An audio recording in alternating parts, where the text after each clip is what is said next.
I'm going to be completely honest, I'm short on time, so this video will be a little rough.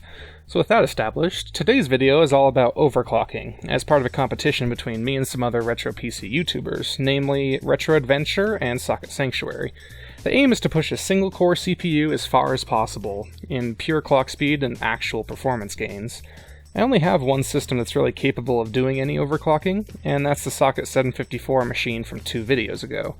The motherboard inside is a PC Chips M870V2, and as the brand gives away, it's certainly not high-end. The BIOS doesn't allow for any V-core adjustment, and only lets you raise the RAM voltage to 2.65 volts. The latter isn't a big deal, but not being able to adjust the CPU voltage limits how far I can push it. On top of that, the SATA controller being enabled means no overclocking at all, so I had to disable it and use the 200GB Maxtor IDE drive I pulled out of the gateway. For the CPU, I would have tried to use the Mobile Athlon 64 4000 Plus, as I don't have anything better, but it just didn't want to overclock. It's not officially supported by the board, and being a mobile CPU, this isn't much of a surprise. I did have a Sempron 3400 Plus though, which is on the support list, so I'll be using that. It's certainly no powerhouse, with a core clock of only 2 GHz and 256 KB of L2 cache, so any improvement is going to be a godsend. Everything else in this PC is the same as in the Socket 754 video, the link to which is in the card at the top right. So, how far can I take this Sempron? Well, the first thing I tried was taking the base clock from 200 MHz to 230, but that ended up being unstable to the point where I couldn't get to the Windows desktop. 228 MHz was much better, although still not 100% reliable, as the PC froze during testing and Handbrake. At 226 MHz though, I could complete all the tests at a final clock of 2.26 GHz.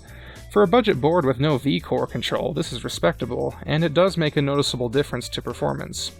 On that note, let's see how much of a difference this 13% overclock made. We'll start with some synthetic tests. In Cinebench, the Sempron picked up 6 points for a 17% gain, which is way better than I expected.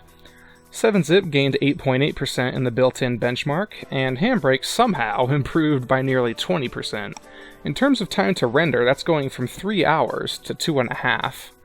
I was going to test 3D Mark CloudGate, but I couldn't actually get it to launch, and because of time constraints I used 3D Mark Vantage instead, and managed to get better than linear scaling there too.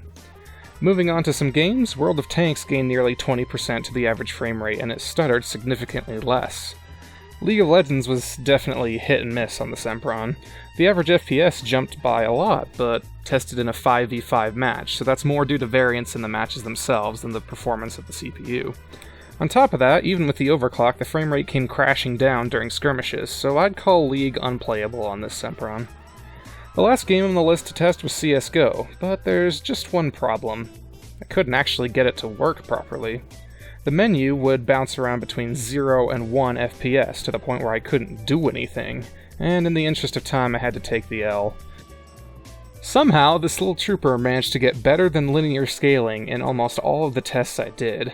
Granted, I didn't have the time to run tests multiple times like I usually do, but even so, I'm impressed. Would I suggest running your retro PC overclocked? No, not at all. If you're not happy with the performance, it makes more sense to get a better CPU so the rest of your system lasts longer. As a weekend project though, it can be fun, if only for curiosity's sake. Thanks for watching, and I'll see you next time.